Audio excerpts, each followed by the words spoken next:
So for number 20, we're given the endpoints of the diameter, and I sketched it out here. So it's the 0.13 and 1 negative 3. So the center is going to be right in the middle. This one's a little bit simpler. You don't have a whole lot to do. If they weren't like straight up and down, to find the center, we would use the midpoint formula. Just add the x's and divide by 2. So we get 1. And then add the y's and divide by 2. So 3 plus negative 3 is 0. So it's 0. So the center of my circle there is going to be 1, 0. The radius is also a little bit easier on this problem because it's all straight up and down. If not, we use the distance formula. But I can see from the center up to this point, I'm just moving up 3 units. So the radius is equal to 3. Again, you can prove this. Go back and use the distance formula from the center to the end point, and you'll see that that distance is equal to 3. So to find the equation, now that I have this stuff put together, I can write it out. So remember, it's x minus h squared, y minus k squared. So when you're doing this, make sure you're changing the sign.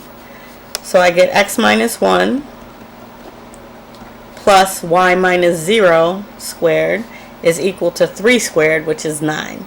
Normally we're not going to write it like that, so we're just going to use x minus 1 squared plus y squared is equal to 9. 21 is also working with a circle. This is not in standard form, right? It's all multiplied out. I need to get it in a form like this so I can actually sketch it. So I'm going to do completing the square. So I need to write my x terms near each other, my y terms near each other, giving yourself space, and I move that 31 over to the other side. So to complete the square, we take the coefficient of whatever's in front of the first degree term, divide it by 2, and square it. So negative 4 divided by 2 is negative 2,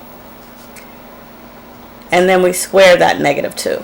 So negative 2 squared is 4. I just added 4 to this side. I have to add 4 to the other side to keep it imbalanced. This now is just x minus 2 quantity squared. Do the same thing for the y's. Take that negative 12, divide it by 2, and square it.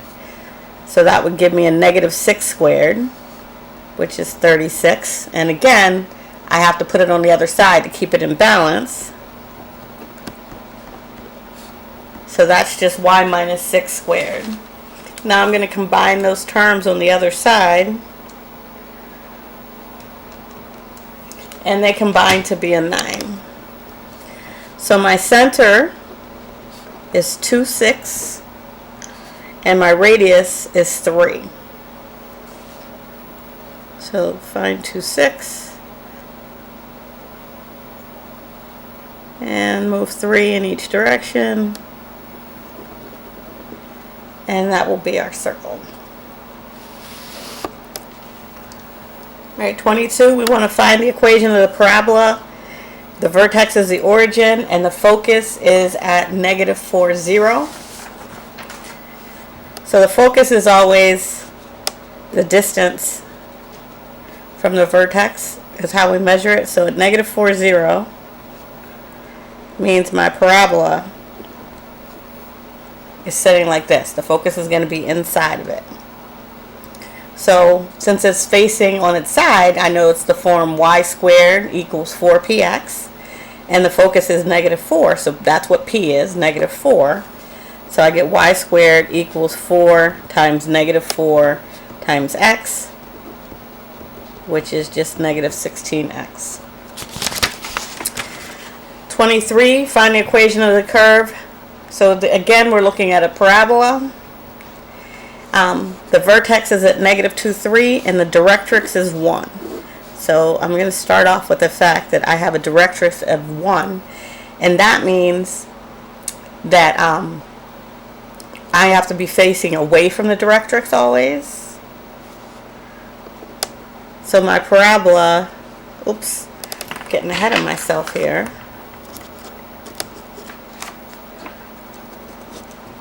All right, let me go back.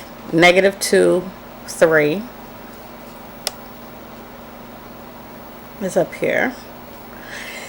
So my parabola has to be facing away from the directrix, which was this line, y equals 1. So it has to be facing this way. What's the distance from the vertex to this directrix? Is the same distance from the vertex to the focus. So this is the point -2, 3. So this is a distance of 2. So I have to go up 2. So that's going to be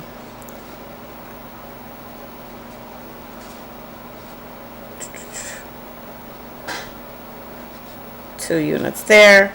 And the focus is at the point -2, 5. You don't need that focus to write the actual equation, but just so that you know what it is. So we know P is equal to 2. So now I need to pull it all together.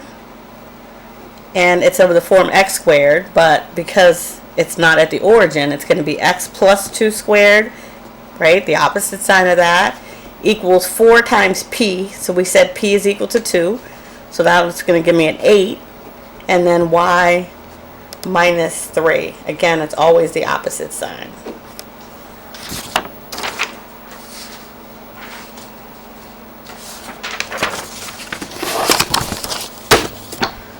Alright, I want to have an ellipse with the center -2, 5, a focus at -5, 5, and a vertex at -7, 5.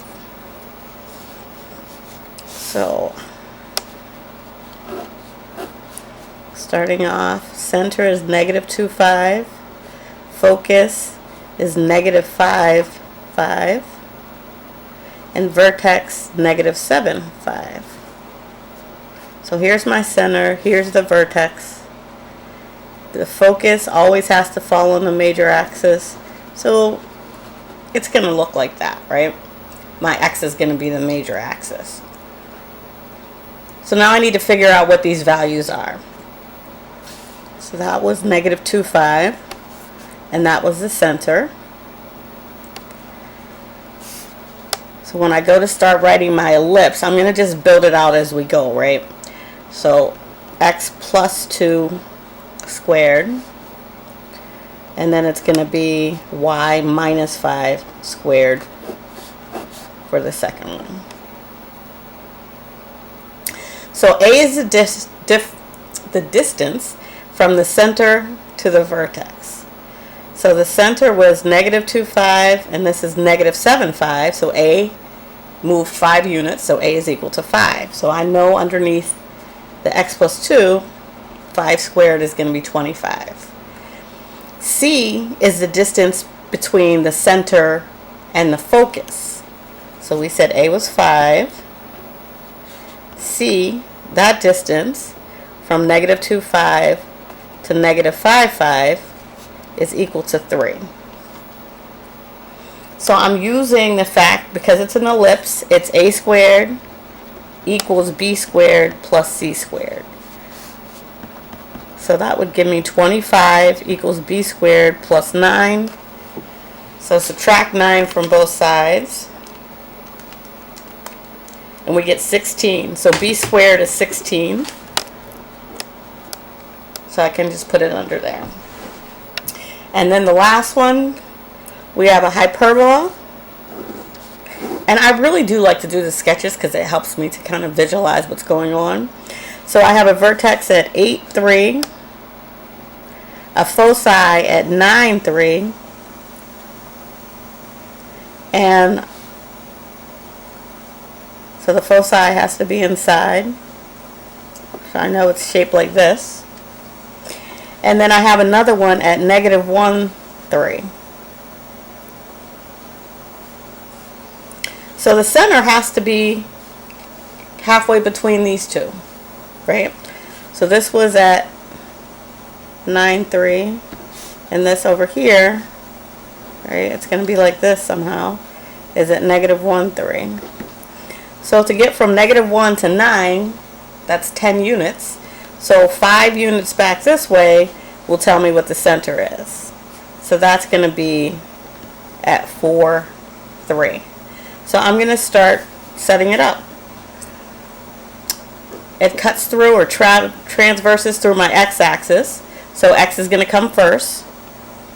And the center is 4, 3. So I get x minus 4 squared. And then it's going to be a minus y minus 3 squared equals 1. So the distance between the center and this vertex is going to give me my A term. So this is 4, 3. The vertex was at 8, 3.